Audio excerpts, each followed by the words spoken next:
हाय, अस्सलाम वालेकुम, good afternoon, नमस्कार, सत श्री अकाल।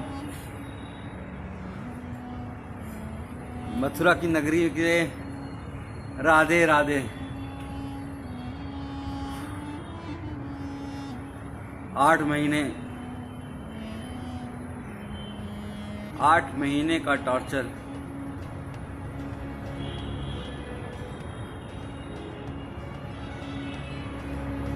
सबसे पहले आप सब लोगों का 138 करोड़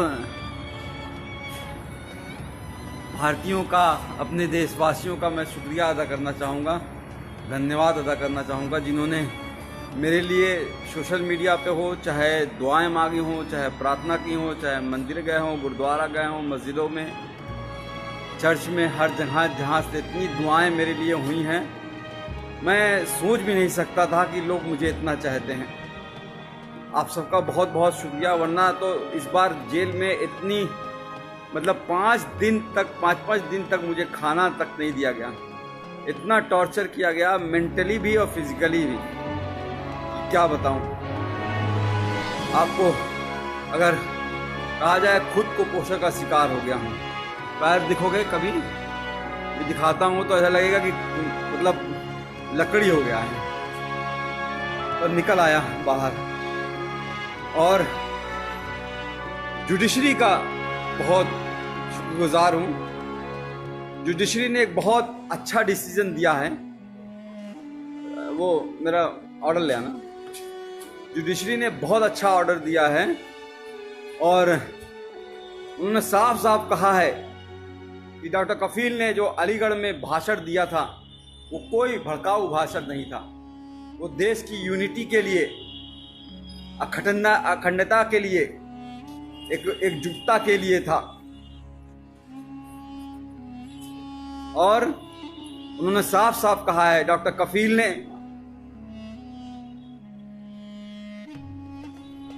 हेल्थ पे बात की है, एम्प्लॉयमेंट पे बात की है, एजुकेशन पे बात की है, रोटी कपड़ा मकान पे बात की।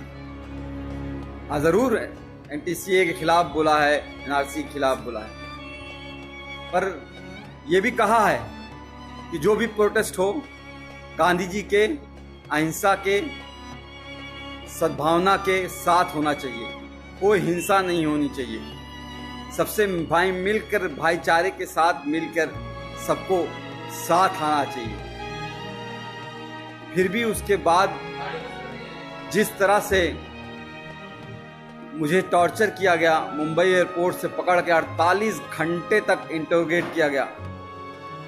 एसटीएफ की टीम ने ऐसे ऐसे सवाल पूछे, अरे आपने तो कोई पाउडर बना लिया है जिससे करोड़ों इंडियन मर जाएंगे। मैंने कहा भैया मैं डॉक्टर हूँ बच्चों का, मैं कहाँ से पाउडर बना लूँगा। कोरोना की बात कर रहे हैं क्या? तो आप चाइना से पूछिए।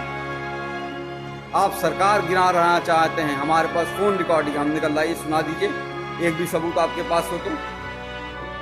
मैं कोई पॉलिटिशियन तो हूँ नहीं। आप जापान गए थे, मैंने कहा हाँ, पाकिस्तान क्यों नहीं बोल दिया? अरे जापान कैसे, इंडिया से बाहर कैसे जा सकता हूं जब पासपोर्ट मेरा जुडिशरी के पास जमा है। तो एक तरह से बहुत टॉर्चर किया। फिर जेल में रह के, जेल में ऐसी जहां रखा जहां पे 150 कैदी थे। वो 9 महीने का बीआरडी ऑक्सीजन ट्रेजेडी के बाद जो 9 महीने का दर्द था, उसको उससे ज्यादा, उससे कई गुना, हजारों गुना ज्यादा पतली पानी की तरह दाल, कच्ची रोटियां, वही सुबह शाम खाना है। जीना था। उम्मीद थी कि आप लोगों से दोबारा मिल सकूंगा, मुखातिब हो सकूंगा, आप लोगों से बात कर सकूंगा, और आप सबकी दुआएं काम आई। आज आपके साथ हूं फिर से दोबारा।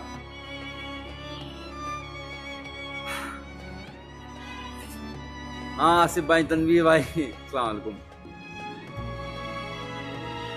मथुरा की नगरी, कृष्ण जी की पवित्र नगरी में रह के बहुत कुछ सीखा कि किस तरह से भगवान कृष्ण ने कहा है कि कभी भी किसी को धोखा नहीं देना, अपना दिल साफ रखना, यही धर्म होता है। और हम लोग रामायण देखते थे, 9 बजे से 10 बजे तक हर रोज आता था, लॉकडाउन के टाइम भी। तो उसमें भी जो उत्तर रामायण में महर्षि वाल्मीकि जी ने श्री रामचंद्र जी को जब एक बात कही थी, जब उन्होंने धनुष उठा लिया श्री लव कुश के खिलाफ ही, तो उन्होंने कहा था कि राजा का धर्म राजधर्म होता है, राजहट नहीं। पर यहां तो राजा मेरा बाल हट पे आ गया। बच्चों की जान बचाने की कितनी बड़ी सजा दोगे भाई? क्या बच्चों को जान बचाना इतना बड़ा गुनाह हो गया था? सॉरी, लोग फोन कर रहे हैं, फोन नहीं कीजिए कोई भाई, मैं कुछ देर बात कर लूँ, बहुत दिनों बाद, 8 महीने बाद आपसे। राकेश चौधरी साहब शुक्रिया, वैभव पाठक थैंक यू यार, थैंक यू। इरफान खान साहब वालेकुम, आई लव यू टू। तो मैं ये कह रहा था कि महर्षि वाल्मीकि जी ने श्री रामचंद्र जी से कहा कि बाल हट मत करो। इस तरह से प्रताड़ना देना, 9 महीने उस वक्त जेल रखना, फिर बहराइच वाले कांड में भी 2 महीने जेल रखना, फिर 8 महीने इतना टॉर्चर कराना जेल में। बार बार सिर्फ यही कहा जा रहा था कि तुम उन 70 बच्चों की बात नहीं करोगे, जो 70 बच्चे ऑक्सीजन की कमी से मर गए हैं, उनकी कभी बात नहीं करोगे, उनको भूल जाओ। कैसे भूल जाऊं? अपने सामने मरते हुए उनको देखा है। कोरोना के टाइम जब इस भारत में, इंडिया में कोरोना ने एंट्री नहीं की थी, 27 जनवरी को मैंने वीडियो डाला था कोरोना पे लेके, और उस वक्त मैंने साफ साफ बताया था क्या करना है, क्या नहीं करना है, कैसे इससे बचना है। और 30 जनवरी को पहला केस इंडिया में आया। मैंने माननीय प्रधानमंत्री नरेंद्र मोदी जी को 19 मार्च को ही एक लेटर जेल से सुप्रिंटेंडेंट जी के द्वारा भिजवाया, और उसमें साफ कहा कि हम कम्युनिटी ट्रांसमिशन से बच नहीं सकते, हमारा भारत देश ऐसा है। क्योंकि मैंने पूरा भारत घूमा है, कितनी गरीबी है, एक घर में 4-4 लोग कैसे रहते हैं, एक पूरी झुग्गी झोपड़ी बस्ती होती है, हजारों लोग उसी में रहते हैं। जैदू भाई जी, तो उसमें रहते हैं, वो कैसे रहते हैं, वो कैसे दूरी 2 गज की दूरी रहो, कह देना आसान होता है, पर वो इतना आसान नहीं है गरीबों के लिए। कितने माइग्रेंट बेचारे चलते चलते गए, ट्रेनों में दब गए। गरीबी कितनी है, आज क्या हालत हो गई है हमारे देश की। कोरोना वायरस इस तरह से फैल चुका है कि हम दुनिया के दूसरे नंबर पे पहुंचने वाले हैं, ब्राजील को भी छोड़ देंगे। श्री नरेंद्र मोदी जी के दोस्त ट्रंप साहब और ये इंडिया फर्स्ट और सेकंड नंबर पे रह गया है। 48 लाख कोरोना वायरस केस हो चुके हैं और 60,000 से ज्यादा मौतें हो चुकी हैं। बहुत कुछ करना चाहता था इस कोरोना वायरस के लिए, 8 महीने में शायद बहुत कुछ कर सकता था, पर करने नहीं दिया गया। जेल में जानबूझ के मुझे इस तरह से रखा गया कि मतलब समझ लीजिए कि टॉयलेट करने के लिए आधे घंटे के लिए लाइन लगानी पड़ती थी, नहाने के लिए आधे घंटे के लिए लाइन लगानी पड़ती थी।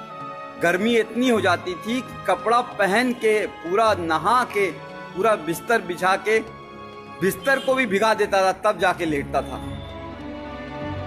और वो 150 लोग, 534 लोगों की रहने की जगह है वो, लेकिन 1600 कैदी थे। अब बताइए वहां पे कैसे सोशल डिस्टेंसिंग हो जाएगी? वो ख्वाब था। लोगों की सांसें, लोगों की बदबुआं, लोगों की मतलब पेशाब की महक, और एक टॉयलेट होता था, 150 लोगों के बीच एक टॉयलेट। किस तरह से जिंदगी गुजरी है। और एक बात बता दूं, सिर्फ मैं नहीं सफर किया हूं, पूरी फैमिली को हरास किया है। पूरी फैमिली को जिस तरह से प्रताड़ित किया गया है उसका कोई बयान नहीं है। गोपाल दीक्षित जी, शेखर जी, मैं हायस कर रहा हूं अपनी सेहत, अब तो कुछ बनाऊंगा। वहां तो पतली दाल से जिंदगी बस चलानी थी। तो मेरा बच्चा जो 11 महीने का था, जब चल नहीं पाता था तो उसे छोड़ गया था। आज चलता है, दौड़ता है, बोलता है। पिछली बार भी जब बीआरडी में 70 बच्चे मरे थे और उस वक्त भी बिना बात के झूठ केस में फंसा के जेल भेज दिया गया। और जब 9 महीने बाद हाई कोर्ट ने कहा कि अरे डॉक्टर कफील की कोई गलती नहीं थी, इंक्वायरी रिपोर्ट में आ गया अरे डॉक्टर कफील की कोई गलती नहीं थी, तो भी जब बाहर आया तो मैंने अपनी बच्ची को चलते हुए देखा। उस वक्त भी अपनी बच्ची जब वो को छोड़ के गया था तब भी वो 11 महीने की थी, चल नहीं पा रही थी और बड़ी हो गई थी। आज मेरे दोनों ही बच्चे, मेरे ही दोनों बच्चे, मैं खुद अपना बाप होके, मैंने दोनों बच्चे, मुझे बाप पापा का मतलब नहीं समझते हैं, अब्बूजान का मतलब नहीं समझ पाते हैं, पिताजी का मतलब नहीं समझ पाते हैं। ये दर्द है। मेरी माँ 65 साल की बूढ़ी होके हाई कोर्ट और सुप्रीम कोर्ट के चक्कर लगाती रही, तब जाके ये जीत हुई है।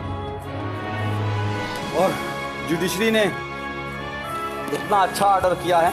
एक बात और करा दूं, एसटीएफ का शुक्रगुजार हूं कि उन्होंने मुंबई से मथुरा लाते वक्त मेरा इनकाउंटर नहीं कर दिया विकास दुबे की तरह, वरना तो शायद वो मुझे मार ही देते। लोगों की आवाज को दबाना ही इनका काम है।